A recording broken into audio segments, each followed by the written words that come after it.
Comme vous avez été plusieurs à me demander comment j'allais faire rentrer les séances de MHM qui sont prévues pour 1 heure dans mes créneaux d'une demi-heure, à cause de la pédagogie des centres, je vous fais une petite vidéo pour vous expliquer très rapidement. Donc du coup, les séances durent 1 heure, mais dans l'heure, il y a tout ça qui est compris. Or, moi, j'ai un créneau calcul mental qui est mis à part dans mes créneaux d'une demi-heure. Donc du coup, ça c'est sorti et ça sera fait lors du temps calcul mental. Tout comme les activités ritualisées que je vais sortir en fait des séances au centre guidé pour les intégrer à mes rituels du matin, avec la date, la météo, chaque jour compte, etc. Donc ça réduit déjà considérablement la durée des séances. Ensuite, la partie résolution de problèmes, pour moi le problème se résout facilement, c'est-à-dire que dans notre école, on a une PDM-QDC qui intervient et qui se chargera du coup de toute cette partie. Donc c'est pas recommandé dans la méthode de séparer les problèmes comme ça, mais voilà, comme j'ai l'intervention de cette maîtresse, il faut bien que je puisse en profiter et en faire profiter les élèves. Ce qui fait que les séances se réduisent en fait aux apprentissages qui seront du coup intégrés dans les demi-heures avec moi au centre guidé.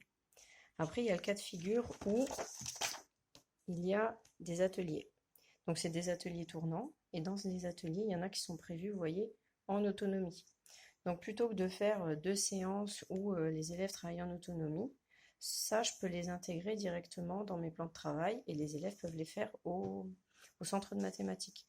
Du coup, j'aurai vraiment des séances qui me permettront de travailler ces points-là au centre guidé. Et au centre guidé, du coup, les élèves pourront réaliser certains exercices des fichiers proposés dans la méthode que je photocopierai et qui colleront du coup dans leur cahier de maths. Mais s'ils ne les font pas au centre guidé, ils pourront quand même les faire au centre de mathématiques parce que je les ai tous plastifiés. Et donc, ils n'auront qu'à les faire au Lumicolor ou au crayon Woody, mettre leur prénom et prendre en photo pour que je puisse ensuite avoir un retour et leur valider leur travail. La seule partie qu'ils auront tous dans les cahiers, c'est donc la fiche de suivi. Là, elles seront toutes dans leur cahier pour que je puisse les remplir avec eux ou qu'ils les remplissent seuls au fur et à mesure de leur avancée. Donc voilà comment j'ai envisagé de mettre en place la MHM dans ma classe. Pour le moment, c'est vraiment, on va dire, hypothétique, expérimental. On verra à la longue et puis je vous ferai un retour dès que ça sera mis en place. Bye bye!